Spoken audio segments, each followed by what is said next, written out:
Jadi 23, 25. Sebab dia takkan boleh balik Parai. Semalam tengok korang. Kita orang pun terkejut. Tapi Alhamdulillah hari ni cepat tidur. Cuba. Balik rumah ambil barang, datang Melaka terus. So kita orang tidur kat Melaka. Oh, Kak Lan kita Kak Lan kat dengan dia orang. Dia tu nak balik KL tu. Kak Lan cakap Ambil barang je. Ambil je. Ya ke? Apa dekat rumah Didi? Apa dia? Kat rumah. Ni rumah mana pula? Tak. Lain. Oh, lain. Kat Ceras. Orang sampah sekarang banyak dah pindah pergi KL. Yalah. Duduk sana. Tak besar mana pun. Cari rezeki kat KL kan lebih banyak, lebih luas, banyak pekerjaan. Sabah kan dia ni sikit limited sikit. Sampai dah? Dah sampai dah. Oh, WQF. Mother. Your mother.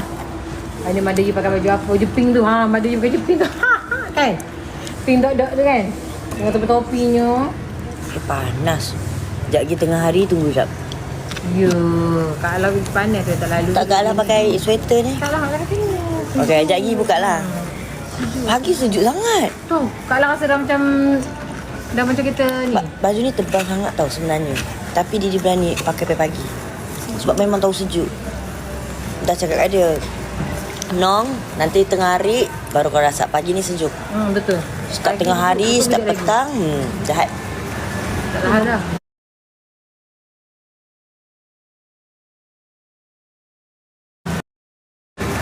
Tak tahan dah. Kalau boleh ni tarik lagi perut angin. Sebab bila Didi masuk, Didi buka aircon letak kat sini. Lepas pun kita jadi haba. Jadi Panas. bahang. Tu kalau buat kerja closing kan yalah. Berjam hilang lah mungkin lah. Tak tahan lah. Panas.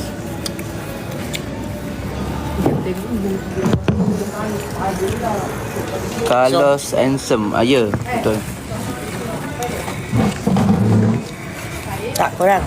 Cerita ni di belakang kan is a what?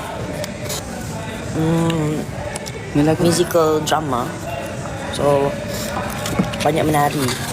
Kita akan buat scene tarian tu pada hari ni, esok dan lusa. So 3 hari ni memang barai confirm.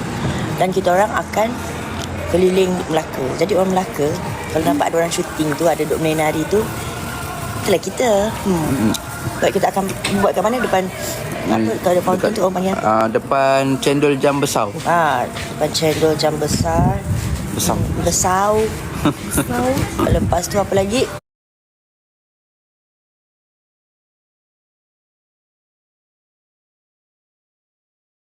Mother. Okay kan, mother?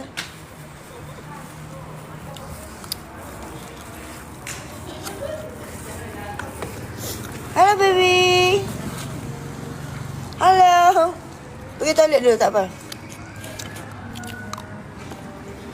Kalau tak balik kampung ke? Ni kampung dia lah ni. Kampung lah ni. Mana kan saya dah cakap.